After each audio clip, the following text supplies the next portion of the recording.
Hanya sedikit manusia yang mempercayai video ini setiap awalnya. Berani bertaruh, video ini menjawab banyak pertanyaan penting dalam sejarah umat manusia dalam mencari kemakmuran. Untuk sebagian orang, jawaban tersebut akan sangat menggetarkan. Bahkan tidak ada mirip-miripnya dengan pengetahuan yang telah ada atau yang biasa Anda dengar sebelumnya.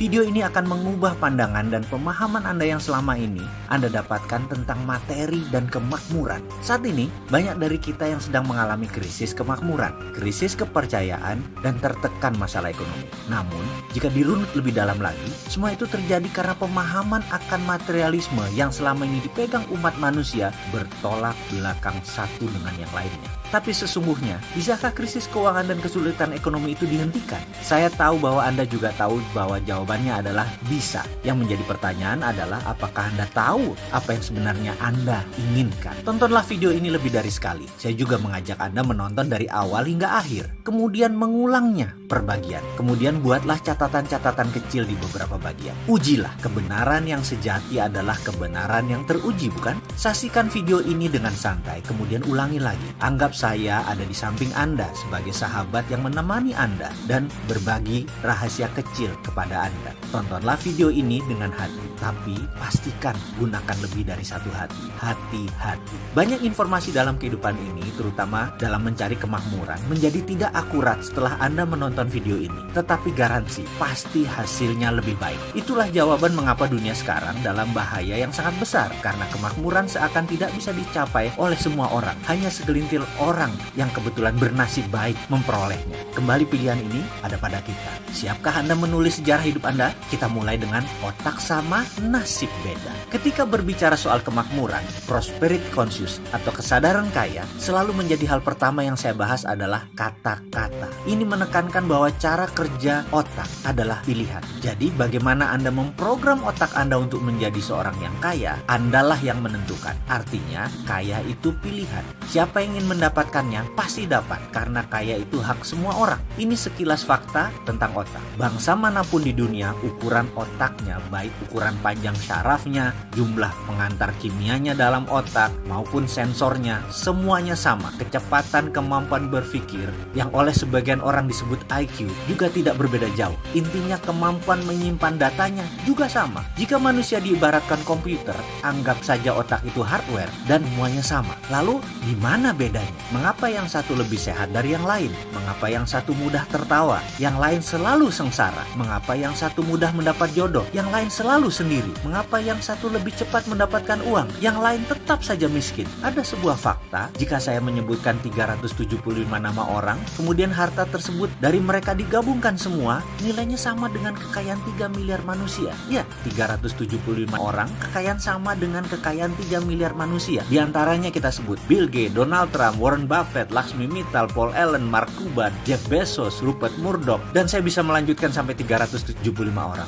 Orang-orang seperti mereka ini memiliki jumlah kekayaan sama dengan 3 miliar manusia digabungkan. Jadi kesimpulan, otak sama, nasibnya beda. Nasib, ini batu sandungan pertama. Ada sebuah sistem pada manusia yang namanya belief system atau sistem keyakinan. Ini ditanam di subconscious atau di pikiran bawah sadar seseorang. Jika sudah ditanam di posisi ini, untuk mengubahnya perlu teknik khusus. Kalau menggunakan cara biasa tidak akan pernah berubah. Misalnya kebiasaan merokok. Maaf ya, saya mengambil contoh merokok karena mudah dipahami. Saya tidak merokok, tapi saya bukan anti orang perokok. Prinsip saya merokok itu baik, tidak merokok itu lebih baik. Itu hanya sebuah pemahaman dan pengambilan posisi dalam melihat sesuatu. Kembali ke merokok sebagai contoh. Dalam iklan televisi dikatakan secara vulgar, merokok bisa menyebabkan kanker, gagal janin, penyakit paru-paru, dan lain sebagainya. Apakah dibaca oleh setiap perokok? Iya, namun apakah mereka lantas berhenti merokok karena takut akan peringatan tersebut? Tidak juga. Mengapa? Itulah kerja otak. Otak conscious yang menguasai informasi pengetahuan hanya menguasai 12% dari sebuah tindakan. Subconscious, bawah sadarnya 88%. Informasi tadi hanya menempel di conscious, tidak menjadi gerak karena dalam database otak, subconscious menyatakan merokok itu nikmat. Jadi itulah yang terus dilakukan olehnya, merokok. Subconscious lah yang berkuasa, 5 kali lebih kuat dari kekuasaannya conscious. Sekarang kita kembali ke prosperity conscious atau kesadaran kemakmuran atau IQ IQ kaya atau tulang kaya atau balung sugih, apapun itu, bagi mind master atau sang pemilik otak, ini semacam software. Jadi 375 orang kaya memiliki software ini, sedangkan 3 miliar manusia belum memiliki software ini. Bisa menerima? Masih berat? Masih bertanya, di mana itu nasib? Ya, ini pertanyaan kecil dari kelompok besar. Ini pertanyaan saya pula. Saya mengalami jalan kehidupan yang turun naik seperti gelombang laut selagi badai. Saya pernah memiliki materi berlimpah, tapi 3 tahun kemudian tinggal di rumah kontrakan dan masih menanggung hutang yang besar lagi. Kemudian kembali berlimpah materi, kemudian kembali terpuruk, kembali lagi naik ke atas, lalu berbalik begitu sampai di puncak. Saya sudah mengalami beragam kisah untuk bisa menjadi diri saya sekarang. Ketika itu saya banyak mempertanyakan nasib dan urusan jalan hidup. Hingga akhirnya saya memutuskan untuk belajar dan mencari kemanapun untuk mendapatkan jawaban pertanyaan saya yang terbesar. Nasib itu pemberian Tuhan atau buatan manusia? Itu pertanyaan saya.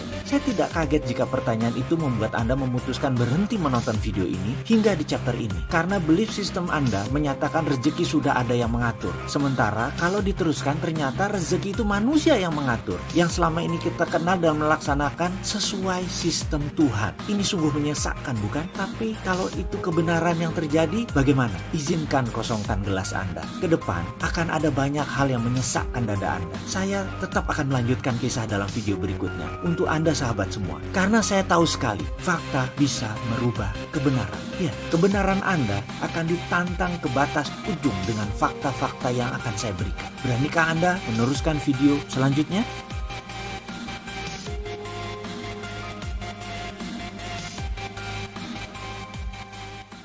Millionaire Mindset. Dulu, kehidupan saya mengalami goncangan yang amat sangat. Ini bukan pertama kali, melainkan kedua kalinya saya terpuruk.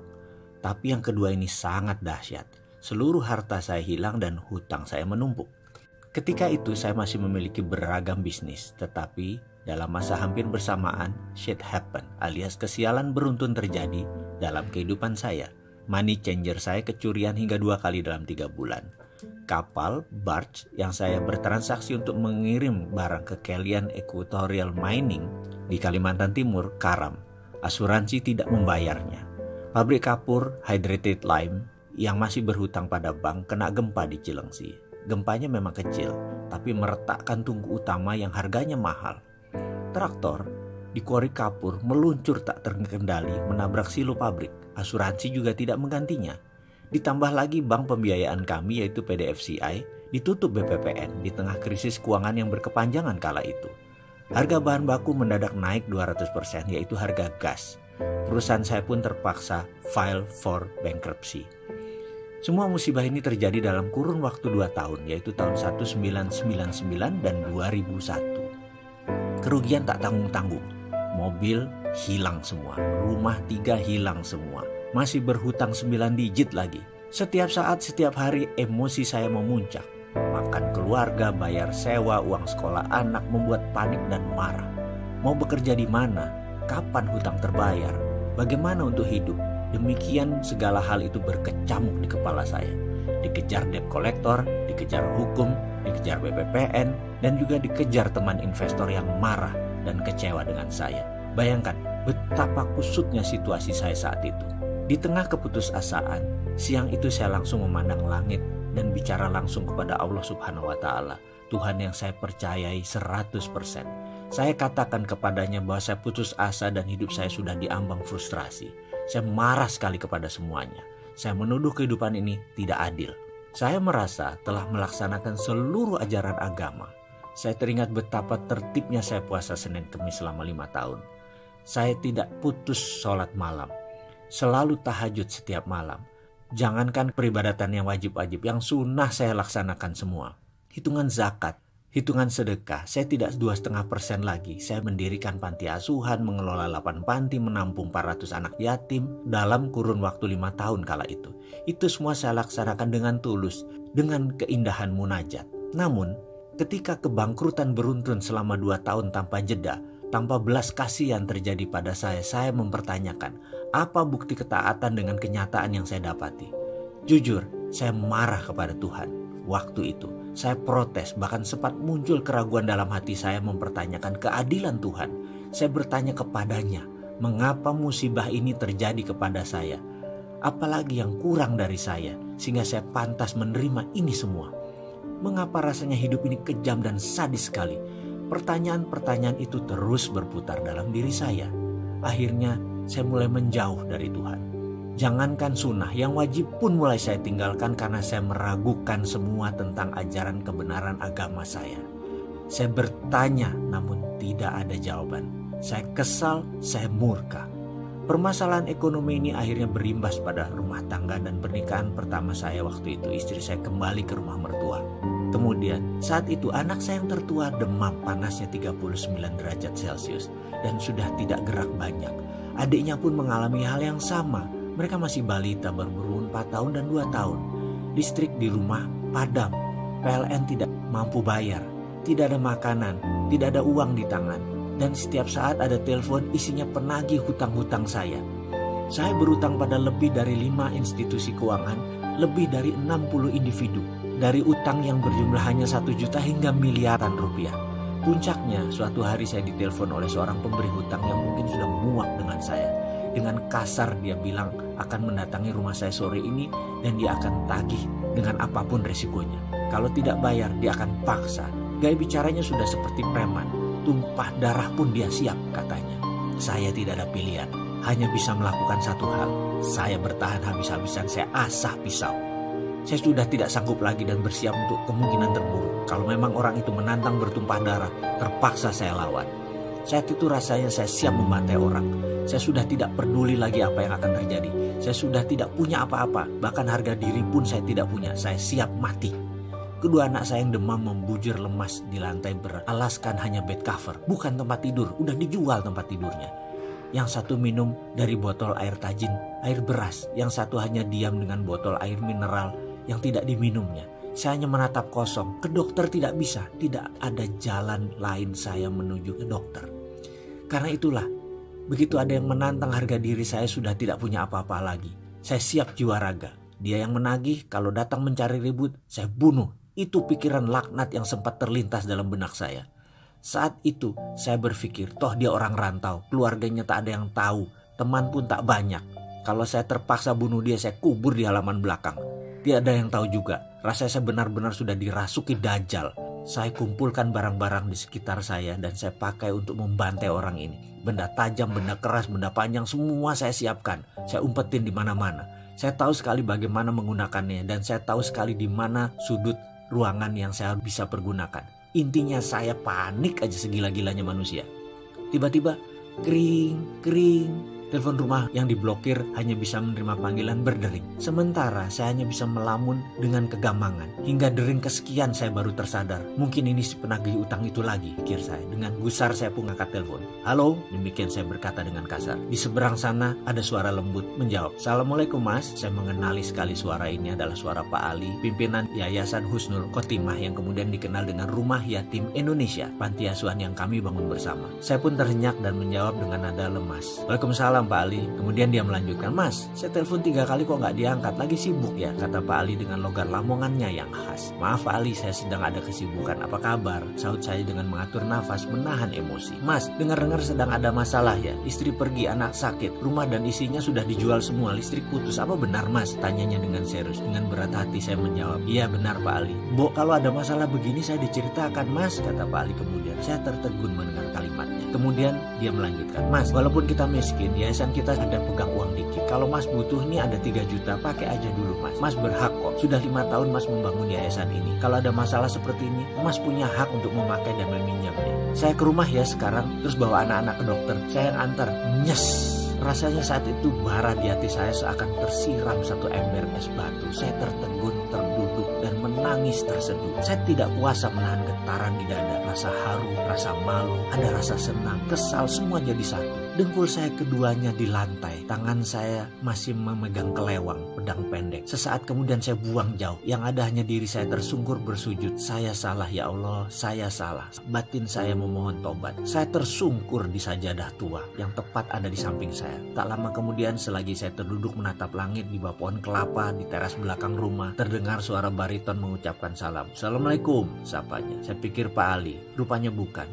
Dia rupanya tadi orang yang menagih utang dan menantang saya. saya. Saya pun menjawab, "Waalaikumsalam. Begini Pak, utang Bapak 10 juta, apa bisa saya ambil sekarang?" Saya hanya berkata, "Anak saya sakit, saya perlu uang untuk biaya anak saya. Sebentar lagi ada uang 3 juta datang. Terserah Mas, mau ambil berapa Mas atur." Kalimat itu mengalir tanpa saya rancang. Marah saya sudah hilang, saya pasrah saja. "Oh begitu Pak," katanya dengan nada datar. "Anak Bapak sakit dua-duanya, yang berbaring di dalam itu ya?" katanya sambil menengokkan kepala ke arah ruang tengah. "Iya," saya jawab singkat. "Oh maaf kalau gitu, saya nggak tahu Pak kalau Bapak anaknya sakit. Sebaiknya Bapak urus mereka. Uang saya gampang, saya pamit dulu deh. Besok kabari saya Pak, urusan utang gampang, yang penting keluarga dulu." Begitu katanya tanpa basa-basi dan tanpa diduga-duga. Dia pun pamit pergi dan saya masih di posisi kebingungan, lunglai di ujung bangku di bawah pohon. Tubuh saya berkeringat. Saya memaksa diri untuk bangun dan mengikuti dirinya dari belakang sambil memanggilnya. "Mas, saya pasti bayar utang saya hanya butuh waktu. Maafkan saya ya Mas kalau saya kasar dan panik," itu kata saya. Ketika dia berbalik badan, saya julurkan tangan saya yang kemudian dia sambut dengan jabatan erat dan senyum di bibirnya. Dia berkata, "Iya Pak, saya juga minta maaf. Saya salah Mas," kata saya. "Saya berutang tapi tidak berkemampuan. Saya janji Mas, saya bayar." Tak lama setelah dia pergi, datang Pak Ali dengan kijang tuanya. Tanpa basa-basi langsung saya peluk dia. "Pak Ali, syukron, terima kasih," itu kata saya. "Ayo ke dokter Mas, aku bawa fatur, Mas gendong Aska," ajaknya singkat. Setelah 2 tahun dihajar musibah yang merusak keyakinan saya, akhirnya saat itu saya menyadari satu hal. Semua masalah yang saya alami berasal dari diri saya. Hal lain di luar diri saya hanyalah pelengkap. Saya langsung berdoa, "Maafkan saya ya Allah, ampuni saya. Engkau begitu mulia dan saya selama ini salah memandangmu. Saya sadar bahwa saya sendirilah yang harus bertanggung jawab dan menyelesaikan semua ini. Sayalah yang incar sepenuhnya. Maafkan saya yang telah meragukan kekuasaan-Mu ya Allah." Saya memilih berdamai dengan Allah.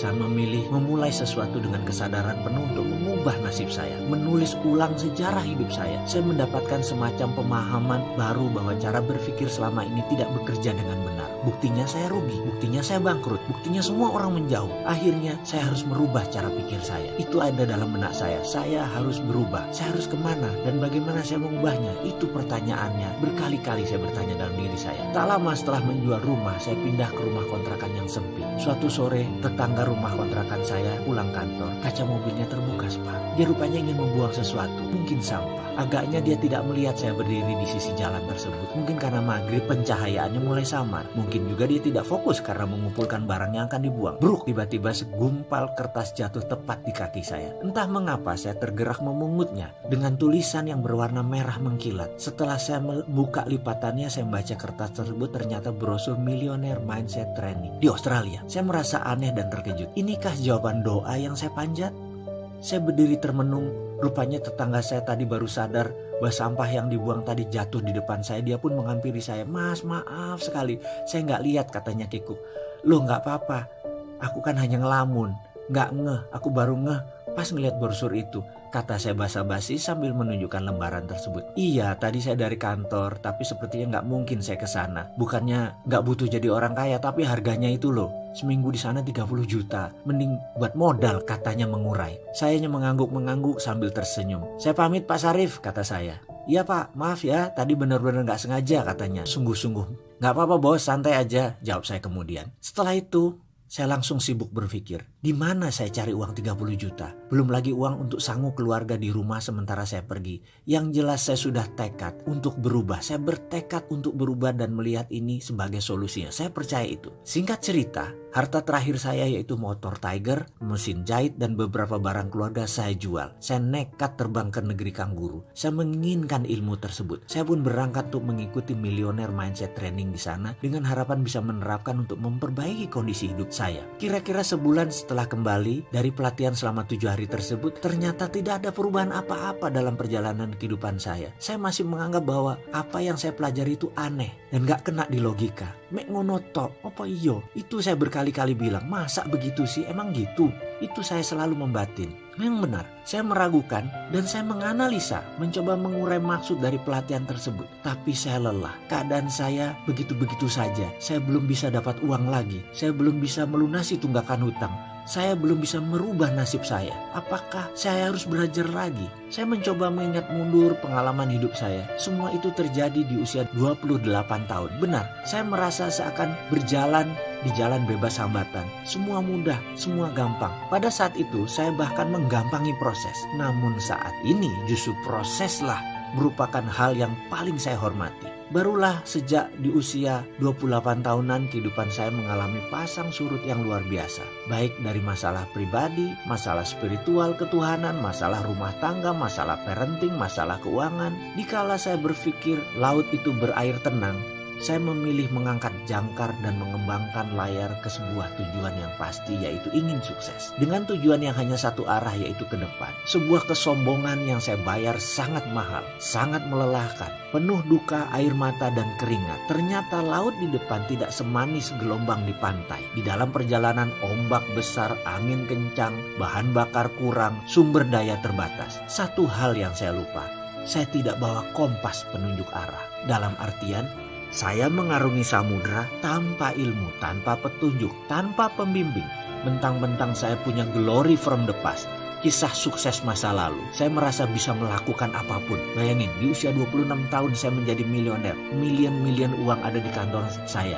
Masih muda, tapi dalam 28 tahun semua berbeda. Dalam 30 tahun mendadak semua bergeser. Itulah biang masalah saya di masa depannya sejak keputusan saya mengarungi samudera. Hingga sampailah saya ke titik di mana kapal saya akhirnya karam di dasar samudera. Sementara badan saya terdampar di pulau kecil sendirian dengan kebutuhan dasar seadanya. Saya hanya diam, merata pun tidak bisa, air mata habis, tenaga tak punya, yang ada hanya nafas di badan. Itu pun setiap tarikan nafas terasa sesak, seakan-akan dada ini mau meledak karena terisi oleh rasa kesal, lelah, marah, dan kecewa. Karena itu, ketika saya memutuskan untuk berubah, artinya saya tidak mau melakukan semuanya dengan cara yang sama seperti masa lalu. Saya harus melakukan dengan cara yang berbeda. Karena itulah saya memutuskan bahwa saya harus berilmu agar saya memiliki platform atau pondasi baru, terutama cara saya berpikir. Ibaratnya, saya bukan hanya perlu belajar dan menginstall software baru, tapi OS atau operating systemnya harus saya reset untuk bisa tergabung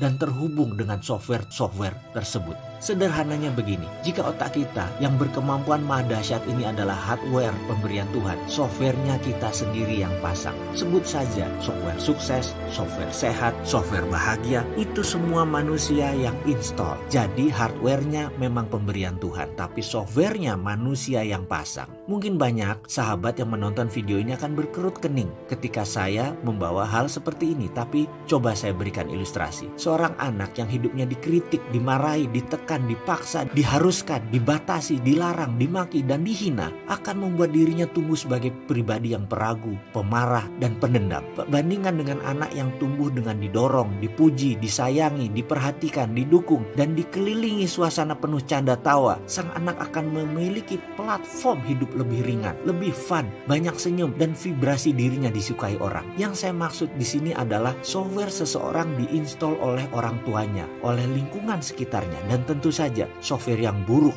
bisa diganti, diubah, bahkan dibuang bila kita mau. Sesuatu yang dipasang umumnya bisa dilepas. Setuju bukan? Bukan sesuatu yang permanen, karena itu kita yang masang, kita bisa lepas juga. Teman-teman dari bidang aplikasi psikologi mungkin mengenal ini dengan sesi terapeutik dalam dunianya. Ketika mencari kompas ilmu pengetahuan dan pola pikir, itulah saya baru sadar. Selama ini saya menerima hasil sebuah printer yang isinya salah. Lalu saya mati-matian mentipek, menghapus tulisan dalam kertas tersebut. Begitu seterusnya. Saya tidak sadar bahwa yang saya harus rubah adalah justru bukan dokumen yang diprint, tetapi bukan juga printernya, melainkan data di dalam komputernya. Kalau isi komputernya sudah benar, baik itu softwarenya maupun datanya, hasil yang diprintnya pasti tidak salah, pasti benar.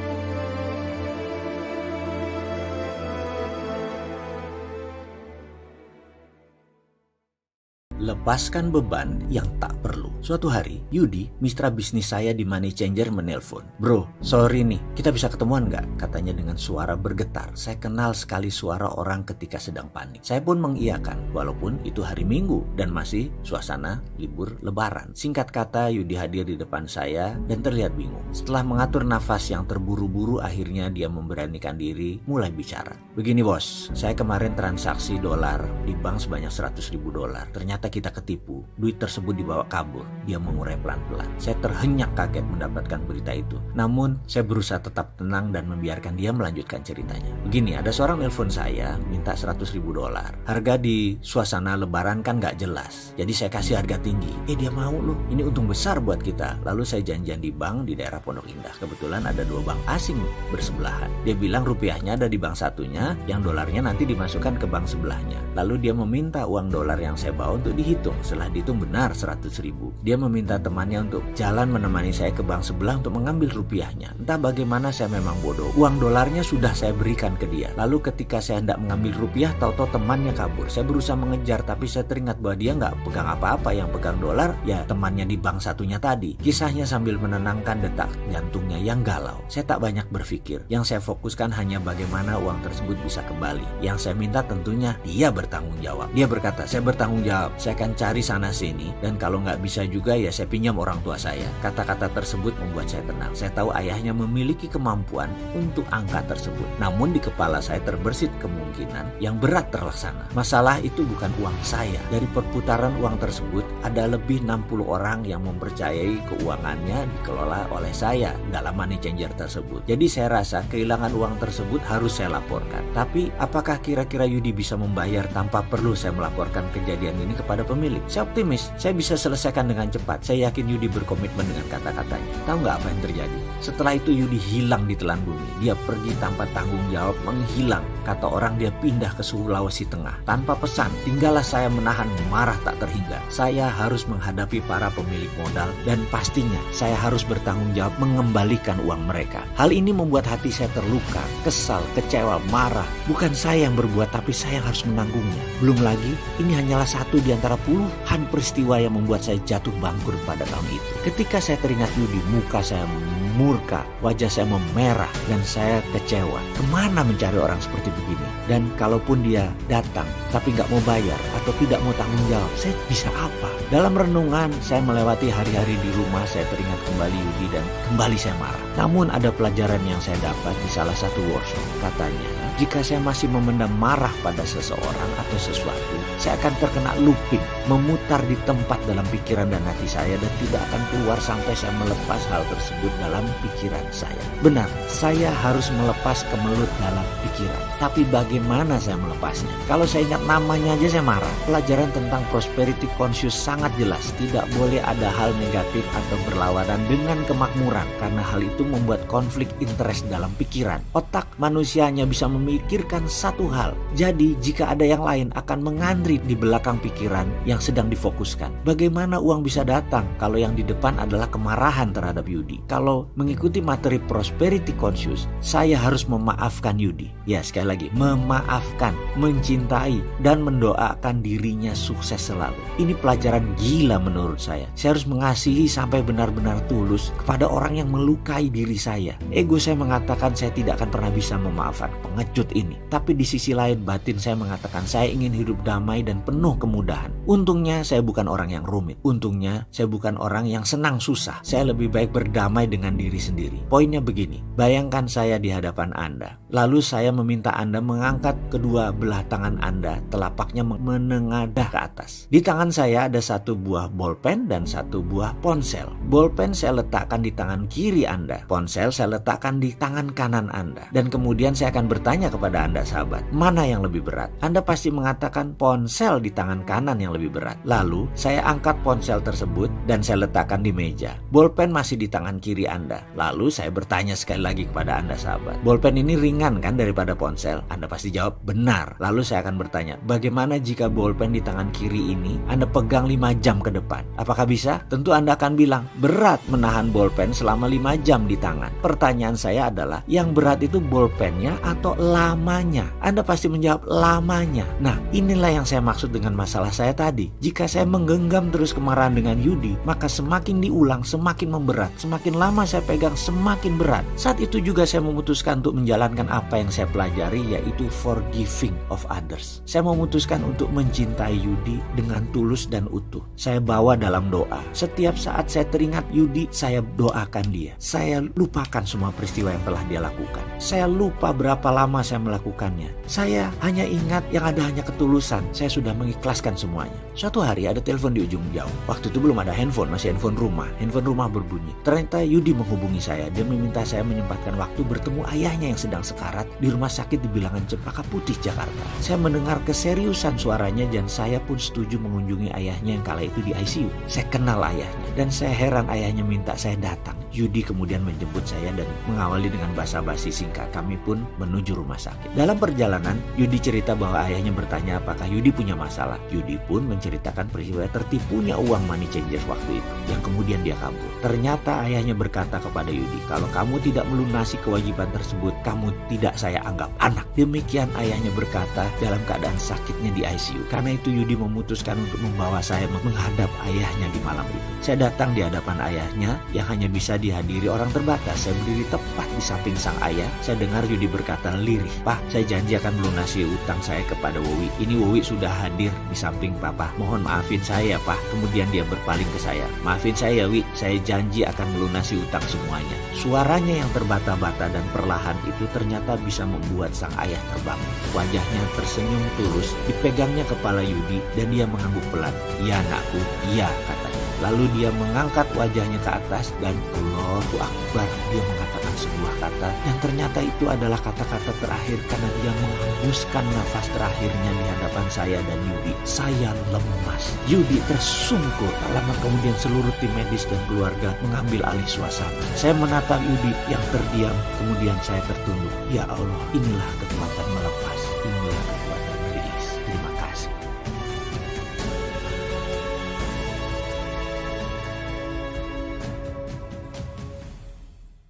Pertanyakan keyakinan Anda. Jika keyakinan tidak diuji, maka keyakinanlah yang akan menguji Anda. Pada sebuah hukum keyakinan, apapun yang Anda yakini dengan penuh akan menjadi kenyataan. Anda selalu berjalan sesuai dengan keyakinan Anda. Anda selalu berjalan konsisten dengan keyakinan Anda, tidak peduli benar atau salah. Semua yang Anda yakini saat ini adalah hasil sebuah proses pembelajaran selama kehidupan Anda kemarin. Namun, begitu keyakinan tersebut jalan di tempat, pada saat ini Anda wajib memiliki keyakinan baru. Bagaimana membentuk keyakinan baru tersebut? Milikilah keyakinan yang sejalan dengan kemajuan. Ingat, keyakinan Anda sangat menentukan kehidupan nyata Anda. Anda bukan mempercayai yang Anda lihat, tetapi Anda melihat apa yang Anda yakini.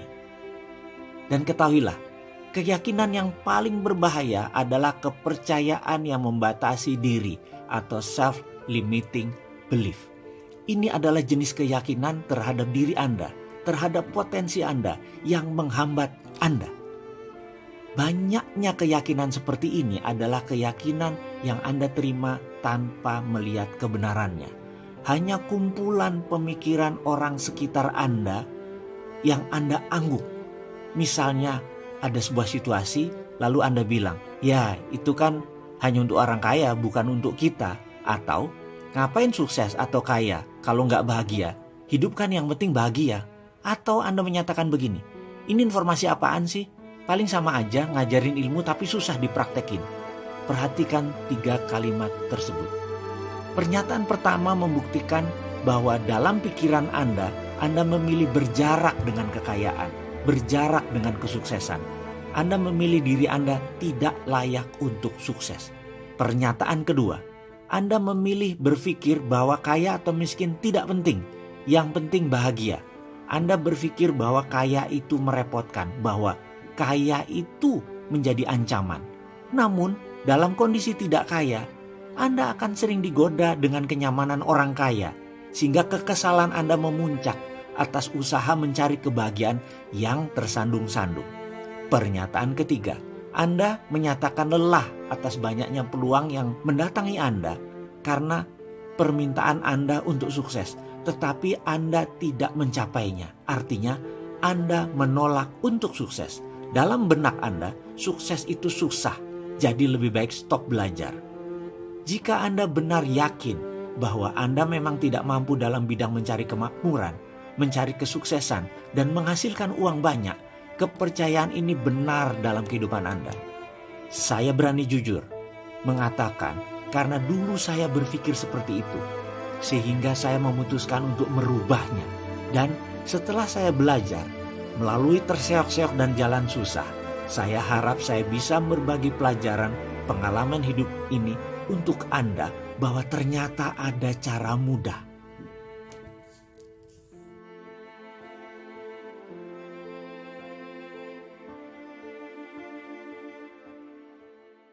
Magnet hidup. Dalam dunia fisika, ada hukum daya tarik yang kita kenal dengan istilah magnet hidup. Nah, Anda adalah magnet hidup dan pikiran Anda adalah motornya. Artinya, Anda akan menarik orang-orang, peluang-peluang, dan keadaan yang serasi dengan pemikiran-pemikiran dominan Anda ke dalam kehidupan Anda. Intinya, sekali lagi, semua yang datang ke Anda adalah Anda yang menariknya. Jika memikirkan pemikiran-pemikiran yang positif, optimis, penuh kasih sayang, dan menyukseskan, Anda akan menciptakan medan magnet yang menarik. Seperti halnya besi terhadap magnet, apapun yang Anda pikirkan akan tertarik dalam hidup Anda. Hukum ini menjelaskan mengapa Anda tidak perlu merisaukan dari mana Anda memperoleh hal-hal yang baik-baik dari diri Anda. Jika Anda membuat diri Anda benar-benar terfokus pada apa yang Anda inginkan dan menghilangkan pemikiran-pemikiran tentang apa yang tidak Anda inginkan, dengan sendirinya Anda akan menarik segala sesuatu yang Anda perlukan untuk mencapai tujuan-tujuan Anda. Tepat ketika Anda sudah siap menerimanya. Ubahlah cara berpikir, maka Anda dapat mengubah hidup Anda. Sebaiknya Anda memilih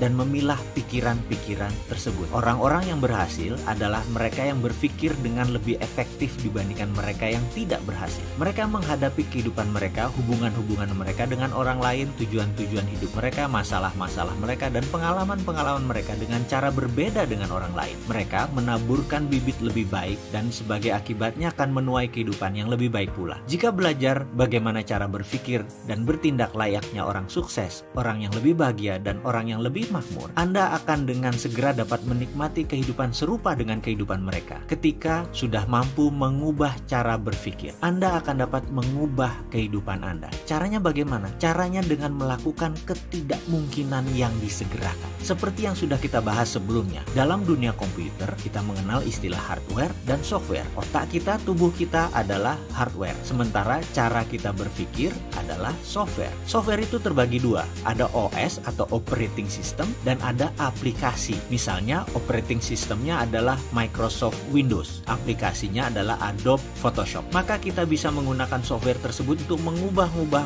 foto sesuai keinginan kita. Nah, dalam kehidupan ada software aplikasi juga, misalnya software bahagia, software sehat, software sukses, software santun, dan lain sebagainya. Manusia terlahir tanpa software aplikasi. Perjalanan hidupnya lah yang membuat berbagai macam software tadi secara perlahan dipasang dengan peristiwa-peristiwa berulang dan berbagai informasi yang mengelilinginya. Yang menjadi masalah biasanya adalah OS atau operating systemnya tidak bisa mengaplikasikan softwarenya. Misalnya OS-nya Android, aplikasinya Corel Draw. Itu tidak akan bisa jalan programnya dengan baik. Dalam kehidupan, operating system adalah sistem keyakinan Anda atau belief system Anda. Adapun sukses, bahagia, sehat, senyum, musik, olahraga, bekerja, memasak, ikhlas, ringan tangan adalah software yang harus diinstal, yang harus masuk dengan sengaja, dengan pilihan sadar. Yang menjadi pertanyaan sekarang, kenalkah Anda dengan operating system Anda? Kenalkah Anda dengan belief system Anda? Kenalkah Anda dengan software aplikasi Anda? Hal ini mungkin menjawab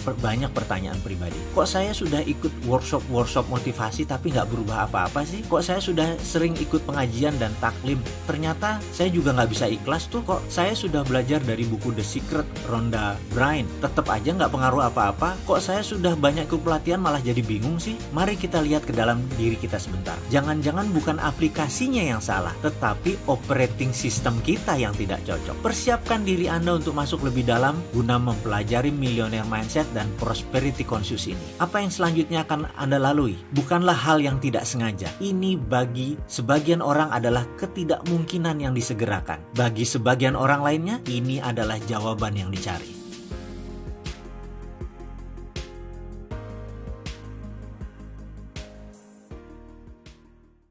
Suatu hari, sehabis olahraga, istri saya nyeletuk, "Ya, sudah deh, nggak usah ikut pilates sama bunda ya, nggak konsen deh kayaknya." Kebetulan saya memang ingin membentuk perut rata, dan katanya gerakan pilates sangat efektif untuk membuang lemak di perut. Yang jadi masalah buat saya, atau buat istri saya kali ya, Di dalam olahraga bersama tadi, instruktur pilatesnya cuantik dan orang terkenal, yaitu sahabat istri saya, seorang artis papan atas. Jadi daripada gak konsen, lebih baik daftar di fitness club dekat rumah aja. Demikian komentar istri saya. Ya sudah, saya nurut saja, aman, hemat waktu, dan pastinya gak membuat istri deg-degan. Dan kalau dipikir-pikir, memang membentuk perut rata ini benar-benar sulit. Rasanya sudah seminggu 3 kali melakukan sit up dan do the 100 dengan pilates. Tetap saja lemak sekitar perut sulit hilang, dan itu sudah tahunan saya lakukan. Sculpturing atau memahat diri sebagai motivasi sehat benar-benar harus sabar. Waktunya bisa tahunan dan harus terus dipertahankan. Olahraga itu persis seperti perkawinan. Kita pertahankan terus selamanya, bukan hanya sesekali. Bayangkan, membentuk tubuh agar otot terlihat pas menempel pada tulang kita itu sulit, padahal bukan membentuk tubuh seperti otot binaragawan. Kita hanya ingin hilangkan lemak, kita ingin badan kita kering, semacam Bruce Lee deh, lakukan otot keluar secukupnya. Nah, apalagi membentuk pikiran. Gak gampang loh membentuk pikiran. Bagaimana olahraganya? Benar, selain tubuh, ada satu hal yang juga harus dibentuk dengan indah, yaitu pikiran. Untuk membentuknya, kita lebih lama daripada memahat tubuh karena wujudnya tidak terlihat langsung, tapi terasa. Bagaimana membentuk pikiran yang selalu indah, selalu positif? Bagaimana membentuk pikiran selalu riang? Bagaimana mendapatkan rezeki selalu mudah? Tanamkan pikiran dalam benak Anda bahwa Anda adalah sebuah mahakarya. Itu yang dimulai. Oke, kita mulai dengan apa? Tanamkan dalam pikiran bahwa Anda adalah sebuah mahakarya. Anda pasti tahu kota Florence di Italia terdapat sebuah museum istimewa yang sengaja dibangun bagi sebuah patung David yang diciptakan oleh Michelangelo beberapa ratus tahun yang lalu. Patung itu barangkali termasuk sebuah karya patung paling indah di dunia. Banyak pengunjung yang berkomentar ketika berada di sana secara fisik di dalam ruangan bersama patung tersebut bahwa ini adalah sebuah pengalaman yang tidak akan pernah terlupakan. Cerita tentang pembuatan patung David sangat menarik dan mengandung pelajaran berharga. Dulu, Michelangelo diminta secara khusus oleh keluarga Medicis untuk menciptakan sebuah patung yang akan diletakkan di alun-alun kota Florence. Keluarga Medicis merupakan salah satu keluarga kaya raya dan terpandang di Italia pada zaman tersebut. Sebuah pesanan khusus dari keluarga Medicis bukan berarti sebuah tugas sederhana, tapi sebuah kehormatan besar. Pesanan seperti itu juga sebuah tugas yang tidak dapat ditolak oleh siapapun. Selama 2 tahun penuh, Michelangelo mencari sebongkah batu yang dapat dia pergunakan untuk menciptakan sebuah mahakarya bagi keluarga Medicis. Akhirnya di pinggir sebuah jalan di Florence, separuh tertutup semak belukar dan tertimbun lumpur, dia menemukan batu yang dia inginkan. Sebongkah batu pualam besar di atas sebuah titian kayu. Batu tersebut bertahun-tahun sebelumnya telah diangkut dari pegunungan, tapi tidak pernah dipergunakan orang. Michelangelo telah melalui jalan itu berkali-kali, tetapi kali ini dia berhenti dan menatap batu tersebut lebih dekat lagi. Ketika dia maju mundur mengamati bongkah pualam tersebut, dengan jelas dia mendapatkan bayangan patung David dan melihatnya di dalam batu tersebut secara utuh, secara keseluruhan. Sang seniman pun dengan segera membawa bongkahan pualam tersebut ke studionya yang cukup jauh dari tempat batu tersebut. Dia kemudian memulai pekerjaan yang panjang dan berat, yaitu memalu dan memahat. Diperlukan 2 tahun penuh baginya untuk bekerja menciptakan gambaran kasar batu tersebut. Dia kemudian menyisihkan palu dan pahatnya dan menghabiskan 2 tahun lagi memoles dan menghaluskan sampai patung itu benar-benar siap. Pada saat itu Michelangelo adalah pematung terkenal. Kabar bahwa dia sedang mengerjakan sebuah pesanan khusus dari keluarga Medicis telah menyebar seantero Italia. Ketika waktunya tiba untuk mempertontonkan patung tersebut ke publik, ribuan orang datang dari seluruh Italia dan berkumpul di alun-alun kota. Ketika selubung yang menutupi patung dibuka, kerumunan massa yang berada di sana tercengang dengan mulut ternganga. Patung itu luar biasa indah dan orang bersorak. Para pengunjung merasa kagum melihat kecantikan luar biasa patung hebat ini. Michelangelo dengan segera dikenal sebagai pematung terhebat pada zamannya. Sesudah itu, ketika Michelangelo ditanya bagaimana dia dapat menciptakan sebuah mahakarya seperti itu, dia menjawab dengan mengatakan bahwa dia telah melihat David dengan lengkap dan sempurna pada batu pualam yang ditemukan saat mentah, dan yang dia lakukan hanya membuang apa-apa yang bukan David. Sekali lagi, ini yang ditekankan. Michelangelo hanya membuang apa-apa yang bukan David. Terdapat beberapa kesamaan kebersamaan antara Anda dan patung David. Anda pun kurang lebih seperti sebuah mahakarya yang hebat terdapat dalam sebongkah pualam. Akan tetapi pualam yang menutupi Anda, seperti juga kebanyakan orang lain, adalah pemikiran-pemikiran sempit yang terbatas serta kekhawatiran-kekhawatiran yang berlebihan terhadap berbagai kemungkinan kerugian atau kegagalan. Bukannya antisipasi penuh semangat menyongsong kedatangan kesuksesan dan keberhasilan. Agar dapat menyadari potensi Anda, yang mendesak dan perlu kita lakukan adalah menjebol pemikiran terbatas tersebut. Kita dengan memimpikan impian yang besar dan membayangkan berbagai kemungkinan yang tak terbatas. Namun ingatlah, bahkan setelah David dibebaskan dari batu pualam, Michelangelo masih membutuhkan 2 tahun penuh untuk memoles dan menghaluskannya demi menjadikan sebuah mahakarya. Demikian juga kita yang harus terus-menerus melakukan pemolesan, penghalusan, belajar, berlatih selama berhari-hari, berminggu-minggu, berbulan-bulan, bahkan bertahun-tahun demi mengembangkan dan mengeluarkan semua bakat dan kebiasaan sukses yang terdapat jauh di dalam diri kita. Menyambung video di awal, tujuan membentuk perut rata bagi pria seperti saya yang berada di pertengahan usia 50-an merupakan hal yang sulit. Setidaknya begitulah menurut saya. Bahkan untuk memotivasi saya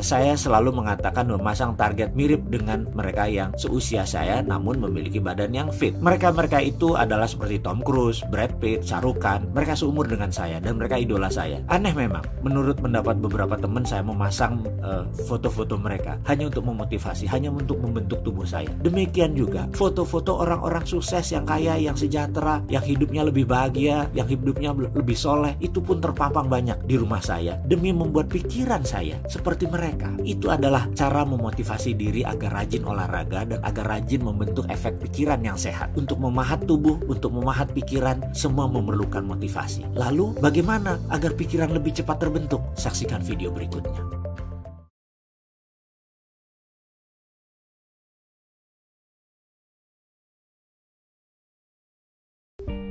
Layaknya seorang Michelangelo dalam membuat patung David, dia membuang apa-apa yang bukan David. Ya, artinya kita perlu membuang apa-apa yang buruk buat pikiran. Celetukan negatif, komentar sinis, bicara kasar, berprasangka buruk, itu semua bukan mahakarya. Itu bukan Anda, itu bukan kita. Sebaiknya pikiran-pikiran seperti itu dibuang, kemudian dipoles dan diasah dengan perilaku yang baik. Jangan pernah dipakai lagi semua hal-hal yang negatif. Penting untuk diingat, satu-satunya hal di jagat raya ini yang dapat kita kendalikan secara penuh hanyalah pikiran kita. Sekali lagi, satu-satunya hal di jagat raya ini yang bisa kita kendalikan secara penuh hanyalah pikiran kita. Anda dapat memutuskan apa yang ingin Anda pikirkan dalam menghadapi suatu tindakan tertentu. Pikiran Anda dan cara Anda menginterpretasikan kejadian apapun akan mendorong terbentuknya perasaan Anda, baik positif atau negatif. Pikiran dan perasaan Anda akan membawa Anda pada tindakan-tindakan yang kemudian Anda ambil dan menentukan hasil yang nantinya akan Anda peroleh. Semuanya bermula dari pikiran Anda. Pikiran yang positif menunjang kehidupan. Pikiran seperti itu akan memberi kekuatan bagi Anda, membuat Anda merasa lebih tangguh dan percaya diri. Pikiran-pikiran yang positif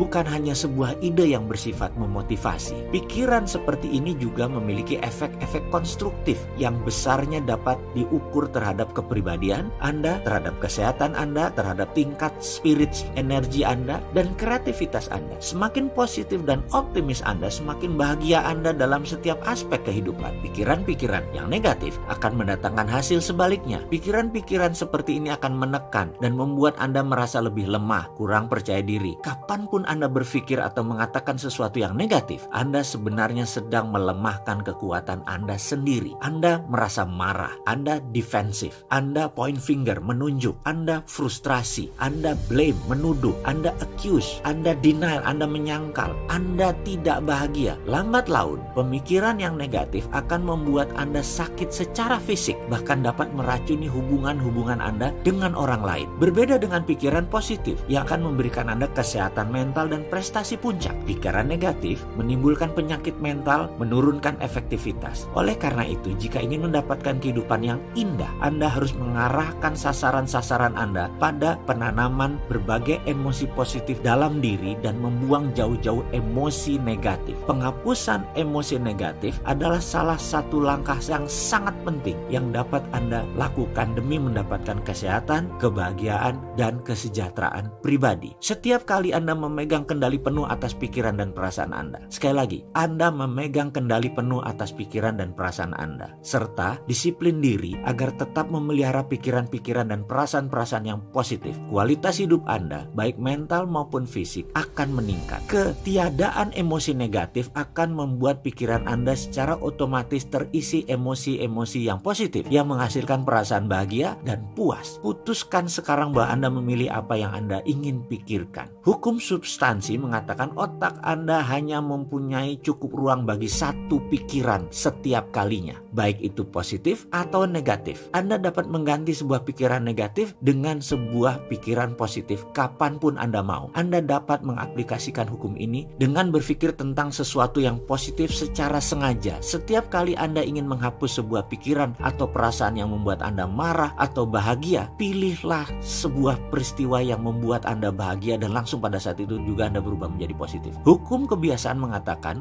pikiran atau tindakan apa saja yang Anda lakukan secara berulang-ulang pada akhirnya akan menjadi suatu kebiasaan baru. Jadi setiap kali Anda bereaksi dan berespon secara positif, Anda sebenarnya sedang mengendalikan pikiran bawah sadar Anda. Dengan segera hal ini akan tumbuh menjadi sebuah kebiasaan yang otomatis akan Anda lakukan, sehingga berpikir dan berperilaku dengan cara tersebut membuat Anda menjadi hidup lebih positif, lebih bahagia, lebih mudah. Dengan tekad yang keras dan pengulangan terus-menerus, Anda akan mendapatkan perilaku baru, mengembangkan kebiasaan berpikir baru, dan bertindak dengan cara yang baru. Dengan menerapkan hukum kebiasaan, yaitu pengulangan, Anda akan dapat menjadi seseorang yang benar-benar positif, dan Anda dapat mengubah hidup Anda dengan membuang apa-apa yang bukan David berulang-ulang. Itu adalah polesan, itu adalah penghalusan. Anda sudah menjadi mahakarya sekarang.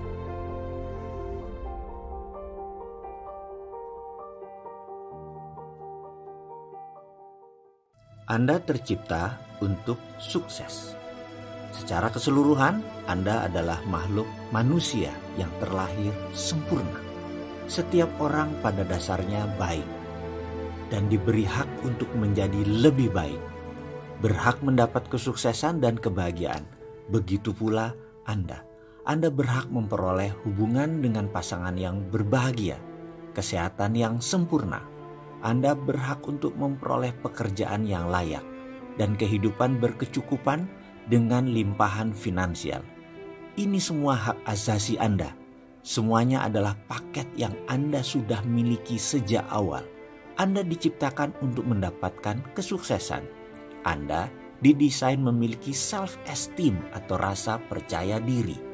Anda diciptakan memiliki self-respect atau hormat atas diri sendiri, kebanggaan atas diri sendiri. Anda adalah masterpiece, sebuah mahakarya yang tidak ada duanya. Tidak ada yang sama persis dengan Anda. Anda diciptakan sebagai co-creator to God atau pencipta nomor 2 setelah Tuhan. Anda memiliki bakat dan kemampuan terpendam yang menakjubkan. Gali dan pertemukan semua potensi itu, maka Anda akan memperoleh apa yang Anda impikan. Be careful of what you wish for. Itu benar. Hati-hati dengan apa yang Anda inginkan dan Anda ucapkan. Bersama video ini saya persembahkan, saya sudah membuktikan ini semua dalam perjalanan hidup saya. Sekarang giliran Anda. Ketahuilah, Anda hidup di zaman yang sangat mengagumkan, zaman yang paling hebat dalam sejarah umat manusia. Anda dikelilingi oleh banyak peluang yang Anda dapat manfaatkan untuk meraih impian-impian Anda. Semua alat penunjangnya pun lengkap. Satu-satunya batas nyata yang menjadi penghalang Anda untuk mencapai adalah batasan-batasan yang ada dalam diri Anda sendiri. Batasan yang di dalam pikiran Anda sendiri, hasil pemikiran Anda sendiri. Padahal masa depan Anda sesungguhnya terbuka, lebar, dan nyaris tak terbatas. Ingatlah bahwa walaupun kita tidak bisa menemukan kata-kata yang tepat atau kalimat yang indah, Tuhan tetap mengerti niat dan doa umat-Nya.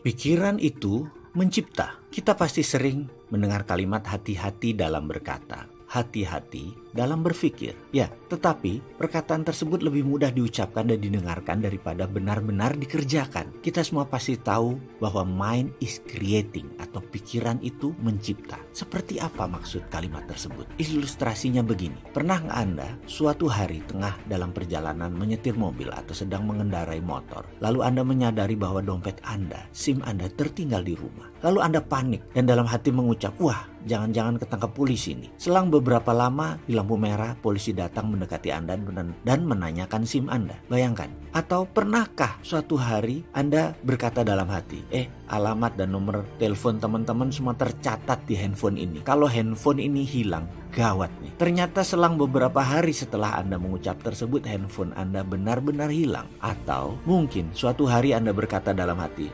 kayaknya ini kunci rumah satu-satunya nih. Atau kayaknya ini kunci mobil cuma satu nih, nggak ada cadangan, kalau hilang bisa berabe. Besoknya kunci tersebut ketinggalan di dalam mobil dalam keadaan terkunci. Anda bisa bayangkan kenapa hal itu bisa terjadi. Dari cerita-cerita tersebut, kesannya ketika kita mengatakan atau bahkan sekedar memikirkan sebuah kekhawatiran dan ketakutan, kalimat itu seakan memberi getaran ke alam semesta. Pada contoh pertama misalnya, kita memberi sinyal dan menggetarkan dawai di hati polisi. Dan benarlah getaran tersebut direspon oleh Pak Polisi tersebut. Atau satu contoh lagi, apakah Anda pernah memiliki atau sekedar menina bobokan bayi? Getaran dari diri kita terbaca dengan mudah oleh sang bayi. Misalnya, dia di suatu malam, katakanlah jam 2 malam terbangun, kaget dan menangis keras. Kita juga ikut terbangun karena suara tangis sang bayi. Kemudian dia kita gendong. Kita mencoba menenangkannya. Lalu ketika sang bayi kita tenangkan, justru menangisnya lebih keras. Apa efeknya begitu sang bayi menangis lebih keras? Anda pun panik. Dan semakin Anda panik, bayi tersebut menangisnya tambah keras, yang kemudian membuat Anda tambah panik lagi. Jadi solusinya bagaimana? Akan lebih baik jika Anda mencoba menenangkan diri sendiri terlebih dahulu. Beri sang bayi getaran bahagia,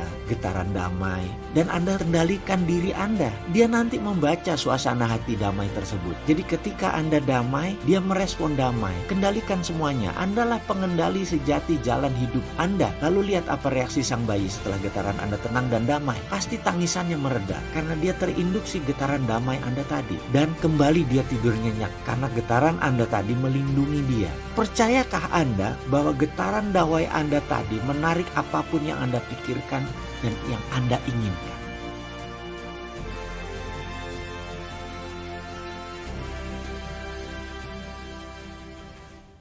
Pahami cara kerja otak Anda. Memahami cara kerja otak cukup rumit. Ya, rumit karena jalur-jalur peta yang kompleks, syaraf-syaraf neuron yang jumlahnya jutaan dan panjangnya bisa mencapai ratusan kilometer jika disambung-sambung. Jaringan pusat nerve system pengendali kimia-kimia tubuh yang menentukan banyak hal seperti tindakan-tindakan yang diambil, perasaan-perasaan yang timbul, hingga bayangan-bayangan dalam pikiran. Demikian unik dan ajaib. Kemudian ada yang namanya persepsi atau paradigma atau bagaimana manusia memandang dunia. Itu semua mempengaruhi tindak tanduk hasil dan masa depan seseorang. Otak manusia terdiri atas ribuan sambungan, tempat berjalannya sel-sel listrik di dalam otak. Ketika kita belum mempelajari sesuatu hal, di antara sambungan-sambungan itu ada celah yang memisahkannya. Sebuah celah yang tampak kecil akan jadi seperti jurang kalau kita bandingkan dengan kehidupan di muka bumi. Ketika kita mempelajari sesuatu hal, sel listrik dalam jaringan tersebut akan mencoba melompati celah tersebut. Melompat menuju jaringan di depannya. Butuh tenaga ekstra untuk melompat, apalagi lompatan pertama kali. Misalnya, Anda belajar mengemudikan mobil. Anda butuh waktu untuk menjadi terampil. Butuh waktu, tapi lama-lama akan semakin mudah mempelajarinya. Mengapa? Karena setelah lompatan pertama, sel tadi juga akan membangun jalan perintis bagi sel listrik lainnya yang akan melompat juga ketika kita kembali mempelajari hal yang sama. Semakin kita rajin mengulangi hal tersebut,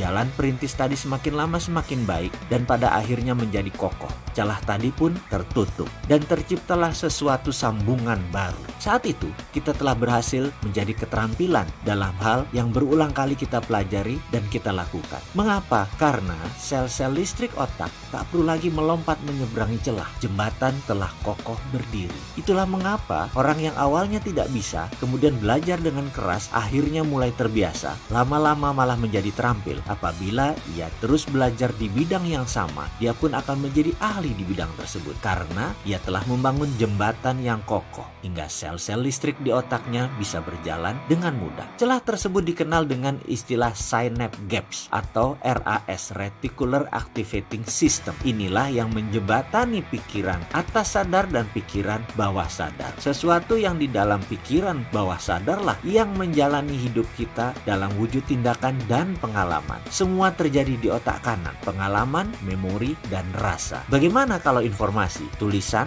atau perkataan misalnya? Ini faktanya tentang kerja otak dan pikiran. Kata-kata dan informasi selalu masuk ke otak kiri terlebih dahulu, dianalisa, diulang-ulang, kemudian masuk ke kanan, dibuka RAS, lalu menjadi tindakan. Ilustrasinya begini. Misalnya Anda membaca koran pagi ini diberitakan bahwa harga BBM premium akan menaik harganya menjadi 20.000 per liter. Informasi tersebut masuk ke otak kiri, lalu dianalisa. Kemudian baru kita mulai membandingkan, dalam kurung menghakimi. Kemudian terbayang dan terimajinasi, dan ini ada di otak kanan. Wah, jangan-jangan sudah gila nih pemerintah. Sudah dipilih rakyat, sekarang main naikin harga begitu aja. Mungkin begitu batin Anda. Emosi dan imajinasi Anda tersebut ada di otak kanan. Informasi yang sudah berpindah, begitu emosi tercipta, gelombang RAS tersambung, lompatan neuron otak cepat terbentuk. Tindakan yang dipilih misalnya demo. Inilah contoh bahwa otak kiri menerima informasi, pindah ke kanan, ditambah imajinasi, terbangun bayangan emosi seperti bahagia, sedih, suka, dan takjub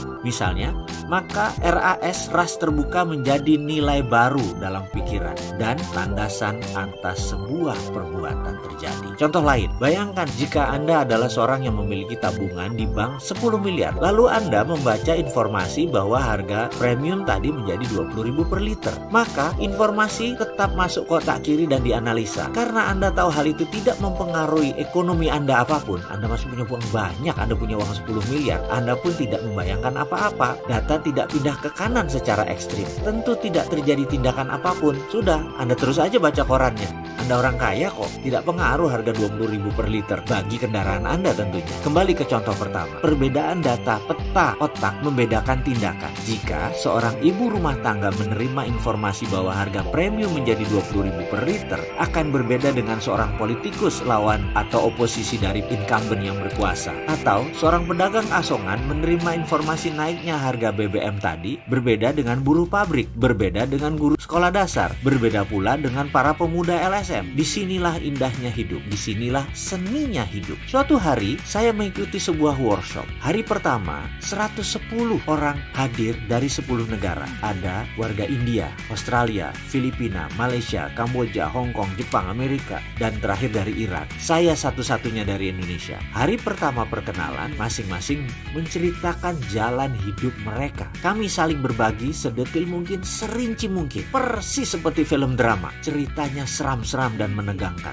Ada yang mulai taruhan nyawa, ada yang anggotanya meninggal terbunuh karena anggota mafia. Semua tegang dan menegangkan. Dan ada seorang bapak usianya 55 tahun. Selama 40 tahun dia bekerja hanya untuk membayar hutang. Ada juga yang bangkrut berhutang dengan geng mafia. Ada yang dikejar-kejar triad mafia Hong Kong dan seluruh keluarganya dibunuh oleh mafia tersebut. Ada yang ditipu habis-habisan oleh keluarganya sendiri. Sulit dibayangkan jalan cerita kehidupan mereka. Bahkan 100 kali saya mendengar cerita masing-masing, 100 kali pula saya menangis. Karena duka, pengalaman, lara, dan pengalaman menyedihkan mereka semua yang belangsak hidupnya. Saya tentu tidak boleh menceritakan rinci cerita mereka, karena itu merupakan rahasia di antara kami para peserta. Ibaratnya, kami ini sudah menjadi saudara sependeritaan, atau bahasa kerennya common sorrow. Jalan hidup saya, jika dibandingkan dengan cerita mereka, menjadi tidak sebanding alias tidak ada apa-apanya. Hari berikutnya, sang instruktur menceritakan jalan hidup mereka. Sama saja awalnya, kusut semua. Mereka berlima dan masih muda, yang paling tua saat itu umurnya 35 tahun. Namun rekening mereka adalah 6 juta dolar yang paling sedikit. Itu saya berkali-kali bilang, Cuk, ini anak-anak tajir semua nih yang ngajarin kita. Tapi nggak apa-apa, itulah walk the talk, alias mereka melakukan apa yang mereka katakan. Workshop itu namanya Millionaire Mindset, diajari oleh milioner. Jadi sudah benar, ini adil. Kami diperlihatkan dana di rekening mereka. Mereka tidak berdusta. Diperlihatkan keesokan harinya bagaimana uang itu datang ke mereka. Mata saya mulai melek. Ide di otak saya mulai lompat-lompat liar. Rasanya ada suara aha berkali-kali di benak saya. Hari berikutnya pelajaran dimulai. Kami membentuk formasi setengah lingkaran tanpa meja. Pelajaran trespassing namanya. Teritori ego kami akan diterabas, dilanggar, dilewati. Siap-siap marah, siap-siap tertusuk hatinya. Kami peserta diberi pertanyaan, how is the money comes to you? Atau bagaimana cara uang datang ke Anda? Seluruh peserta mendapat giliran untuk menjawab, dan kalau disamaratakan semua menjawab dengan bekerja. Pertanyaan berikutnya, kalau tidak ada uang, apa yang Anda lakukan? Semua peserta berbicara bergantian, tapi kesimpulannya rata-rata menjawab, mencari pekerjaan. Karena dengan bekerja, kita mendapat uang. Pertanyaan berikutnya, kalau Anda bekerja, apa yang Anda peroleh? Seluruh peserta menjawab, uang. Pertanyaan berikutnya, jadi begitulah cara kerja otak Anda. Untuk mendapatkan uang, Anda harus bekerja. Kita stop sebentar. Ada yang salah dari pertanyaan tersebut? Tentu tidak, bukan? Inilah pertanyaan dan pernyataan selanjutnya. Bisakah Anda tidak bekerja tapi dapat uang? Otak saya krap, macet. Kemudian terdengar suara instruktur melanjutkan, oke, jadi Anda berpikir bahwa uang datang kalau bekerja, dan kalau tidak punya uang, Anda perlu mencari pekerjaan. Lalu Anda pikir Anda akan mendapatkan uang, padahal itu hanya untuk menyambung hidup. Di akhir bulan, uang Anda habis lagi, dan Anda bekerja lagi. Begitulah roda kehidupan yang Anda putar. Benar? Otak saya berhenti. Rasanya tidak ada yang salah. Bukankah itu pemahaman yang umum? Uang didapat dengan bekerja. Nggak kerja, ya nggak dapat duit. Bukan begitu? Kemudian pertanyaan berikutnya agak menohok saya. Anda bertuhan, Mr. Mardigu. Anda percaya Tuhan? Saya jawab, ya tentu saja. Tuhan Anda bisa apa? Tanyanya lagi. Waduh, kalau ini bukan pelajaran trespassing, pasti saya sudah ngamuk ini. Saya jawab, Tuhan saya bisa segalanya dan tak terhingga. Jawab saya dengan nada tidak nyaman. Instrukturnya bernama Geoff. Itu mendekat. Tuhan Anda tak terhingga. Bisa melakukan apa saja. Bisa mengerjakan semuanya. Benar begitu? Sekarang minta kepada Tuhan Anda. Bisakah Anda meminta kepada Tuhanmu? Begini, Anda tetap di rumah, duduk dengan orang yang Anda cintai dan mencintai Anda, mengerjakan sesuatu yang Anda sukai dan Anda cintai, kemudian uangnya tak terhingga. Bisakah? Saya gelagapan. Dia menekan saya sekali lagi. Bisa nggak Tuhan kamu mendatangkan uang kepada kamu tanpa bekerja, dengan hanya mengerjakan sesuatu yang kamu suka, yang kamu cintai, tapi tetap mendapat uang tak terhingga? Bisakah? Bisa. Langsung saya jawab dengan keras. Kenapa Anda nggak minta itu? Kenapa Anda nggak minta kepada Tuhan, ya Allah, saya mau berkumpul dengan orang yang saya cintai, mengerjakan sesuatu yang saya cintai, menyenangkan orang yang saya cintai, membuat bahagia, semakin pintar, membantu alam, dan mendapat uang tak terhingga. Mengapa Anda tidak meminta seperti itu? Mengapa tidak meletakkan doa itu di benak Anda, tetapi justru memilih yang repot, melelahkan, membuat frustrasi yang namanya bekerja? Ngapain? Katanya dengan nada tinggi dan mengeras. Saya tidak menjawab. Saya juga bingung. Kenapa saya mau dapat uang harus kerja? Kenapa nggak diem saja atau mengerjakan sesuatu yang enak, yang santai, dan saya sukai saja? Tapi kenyataannya kan orang harus bekerja juga, apapun itu. Buktinya banyak orang yang santai-santai malah masuk jurang kemiskinan. Jadi itu maksudnya saya harus apa? Geoff menekan saya lagi. Kalau Anda datang ke sini masih mempertahankan dan mempertanyakan hal-hal dasar, Anda harus siap-siap kecewa. Kalau Anda percaya Anda menentukan nasib Anda sendiri, Anda siap-siap terkejut. Kalau Anda percaya nasib bukan di tangan Anda, pasti Anda kecewa. Tapi kalau Anda percaya Tuhan bisa melakukan apapun dan Anda pasti mendapatkan sesuatu yang Anda maui, Anda berada di tempat yang benar. Kalau Anda percaya garis tangan sudah ditentukan sebelumnya, Anda pasti frustrasi. Kalau Anda percaya Anda menulis jalan hidup Anda sendiri, Anda pasti menemukan jalan keluarnya bersama saya di sini. Kalau Anda banyak berpikir dan mempertanyakan metode pengajaran selama 7 hari ke depan, siap-siap angkat koper karena Anda tidak akan mendapatkan apa-apa. Kalau Anda pasrah dan percaya, Anda sangat diuntungkan karena semuanya akan mudah. Kalau Anda percaya inilah jawaban atas doa Anda pasti menikmati setiap proses di kelas ini. Kalau Anda masih memegang kukuh belief system yang lama, Anda akan persis menjadi seperti Anda yang sekarang, langsak hidup Anda. Kalau Anda meruntuhkan seluruh bangunan Anda dan bersiap membangun fondasi belief system yang baru, siap-siap melihat Anda yang lebih baik sesuai dengan keinginan Anda. Urainya si Geoff panjang lebar. Kemudian nada suaranya melunak dan semakin pelan. Anda kesini sudah buang-buang waktu, membuang tenaga, membuang pikiran, membuang uang. Apa yang tersisa dari Anda hanya pola pikiran saja. Kalau Anda mau membuang pola tersebut, kita akan lanjutkan pelajarannya. Siap-siap akan sakit, siap-siap sakit hati. Karena semua yang Anda pegang selama ini harus dilepas. Wajib, bahkan kebenaran yang Anda pegang, yang Anda punyai, ditantang ke batas ujung. Diri Anda akan didorong ke batas yang membuat Anda merasa apakah mungkin, apakah masuk akal, masa sih, bagaimana bisa? Pertanyaan-pertanyaan logika belief lama Anda akan ditantang. Kalau ternyata tidak teruji, rubuhkan. Ingat, kebenaran yang terbenar adalah kebenaran yang teruji, dan kebenaran yang paling benar dia tidak menohok atau menyinggung siapapun. Kalau ada yang sakit hati gara-gara kebenaran, pelajaran kebenaran ini salah. Dan semua kita tahu bahwa kebenaran yang paling benar adalah kebenaran yang membela dirinya sendiri. Inilah pelajaran Millionaire Mindset. Berlanjut.